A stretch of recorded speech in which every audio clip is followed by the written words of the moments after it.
Hello guys, we are reading the story of the Rime of the Ancient Mariner by the Samuel Taylor Coleridge. It is the poem which was published in the first edition of the lyrical ballad in 1798. It is a story about 199 sailors and one protagonist, the ancient mariner, went to the ocean in a boat. वो वहाँ पे क्या होता है कि उन जो wind होती है वो अपोजिट साइड में बहती है, जिसकी वजह से उनकी जो बोट है वो आगे की तरफ बहुत आगे जो है पहुँच जाती है in South Pole. Everybody was shaking due to the cold.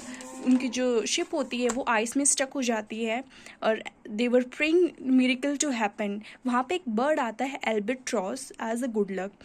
फिर जो वो आइस होती है वो पिघल जाती है, उनकी मूव जो है वो शिप होती है वो भी मूव करने लगती है. तो वो उसको अपना फ्रेंड बना लेते हैं और वो जो बोट होती है वो अब इक्वेटर के पास पहुंच गई है.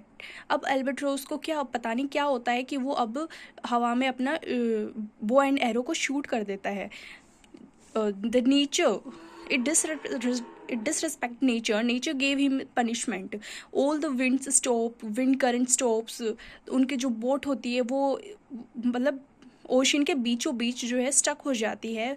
वो इक्वेटर में इतना हाई टेम्परेचर होता है वहाँ पे, उनका फूड और वाटर भी फिनिश हो जाता है. वहाँ पे बहुत ही फेमस लाइन आती है, water and water everywhere not to drink. लेकिन पानी पानी है चारों ओर, लेकिन पीने के लिए पानी एक बूंद भी नहीं है उनके पास. ऑल द फेलो मैग्नेट्स, वो अब सारे फेलो मैग्नेट्स उनको ये लग रहा है कि ये सब उस प्रोटैगोनिस्ट की वजह से हुआ है, तो उसको जो वो एल्बाट्रोस होते हैं उसके गले में पहना देते हैं as an act of guilt.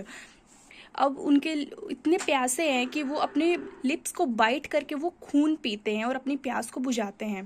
Then there goes ghostly ship आती है वहाँ पे एक, जिसके अंदर 2 स्केलेटन और द स्पिरिट्स होती हैं. वो गेम खेलती है, गेम ऑफ डाइस, जो कि बेस्ड है लाइफ एंड डेथ पे. ये जो लाइफ एंड डेथ का कॉन्सेप्ट है ये स्पिरिचुअलिटी का कॉन्सेप्ट है.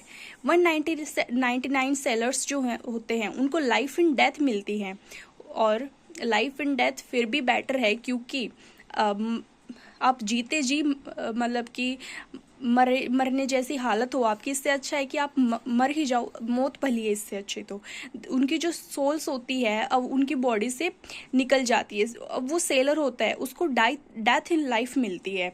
उनको उन सभी जो डेड सेलर्स हैं उनके बीच जो है सोना पड़ता है. उनकी आंखें, उनका मुंह खुला हुआ है जो कि उसको हॉन्टिंगली वॉच कर रहे हैं. He get down on his knees and वो प्रे करता है रिपेंटेंटली, और अपने जो फॉल्ट है उसको एक्सेप्ट करता है और बोलता है I want to let go of the curse. He will pray to God. As he pray to God beautiful sea snakes जो है वहाँ पे आते हैं पानी में, एंड वो भी क्रिएचर ही हैं गॉड के बनाए हुए. तो जो सी स्नेक्स हैं वो एक पॉजिटिव ओमेंस बनते हैं नेचर के. और फाइनली जो ऑल सेलर्स है वो फिर से ज़िंदा हो जाते हैं.